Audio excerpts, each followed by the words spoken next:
Hello, my name is Jessica, and I would like to introduce a book that my wife and I have been writing for the past 7 years about channeling crystals and receiving information from the Matrix.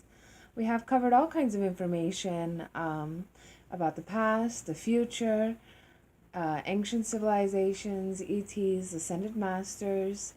So I would like to share with you a little excerpt. I'm just going to open up randomly inside of our book here, called The Archives of Nature. And I see the Death Star merkabah.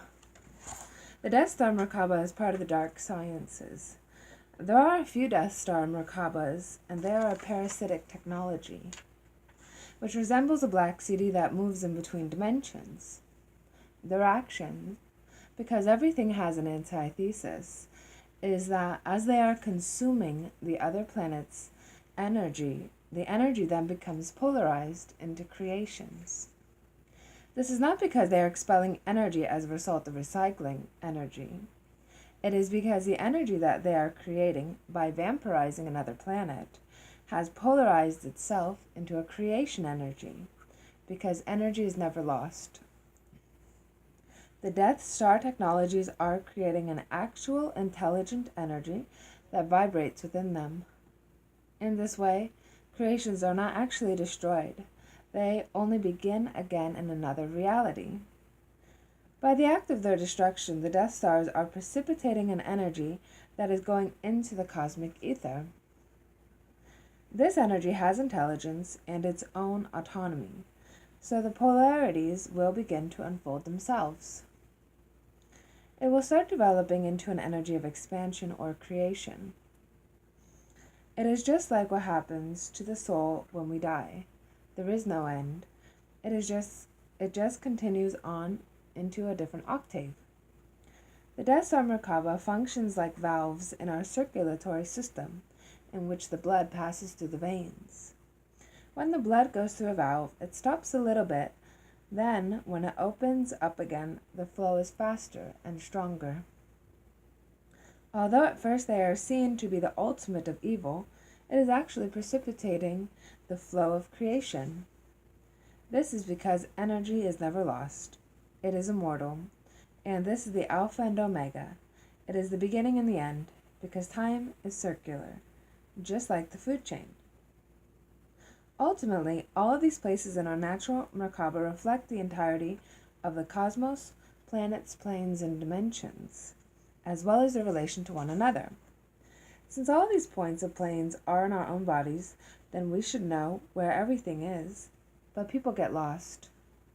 This is because of their minds, false reasoning, and hypnosis from dark entities. These pitfalls can lead them into different gates or wrong doors in which they can become lost in an unconscious level. The merkabahs are supposed to be spinning, but for some people, the merkabahs are stopped completely. And some others are damaged. The merkabah is interconnected to our vital bodies, the central nervous system, brain, and to our synapses. When our mind is corrupted by false impressions or by the ego, then the information carries a poison that will alter the merkabah and its ability to function. The merkabah is a technology that allows us to travel interdimensionally, ascend, and fulfills our birthright of free will. When any vampiric energy is occurring, unless the person is doing something conscious to disconnect themselves from that type of energy, they become part of the problem.